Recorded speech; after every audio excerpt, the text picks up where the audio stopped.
Subscribe करो और साथ में घंटी के बटन को प्रेस करो ताकि आगे मैं जितनी वीडियो वगैरह डालूं वो आप लोगों तक बर वक्त पहुँच जाए।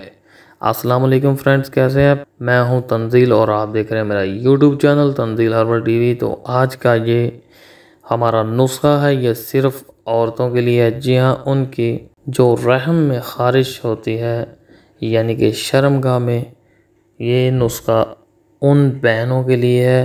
अगर किसी जरासीम की वजह से उनके रहम में ख़ारिश है तो समझ लीजिए उनका प्रॉब्लम हो गया सॉल्व।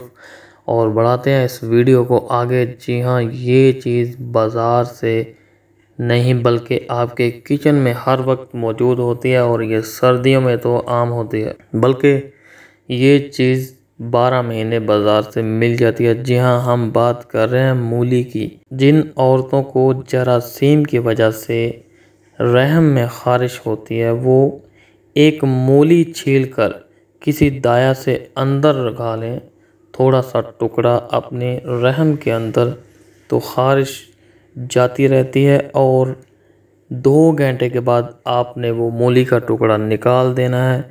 ये अमल आपने 3 दिन करना है बस। 3 दिन के बाद जिन औरतों को शिकायत है कि जरासीम की वजह से उनके रहम में ख़ारिश होती है, ये नुस्खा उन औरतों के लिए है। और इंशाल्लाह ये 3 दिन ऐसा करने से औरतों के रहम की ख़ारिश जाती रहती है। तो कैसा लगा ये नुस्खा, फीडबैक में बताइए। अगर पसंद आया तो लाइक और शेयर करें। मिलते हैं इस वीडियो के बाद। अल्लाह हाफिज़।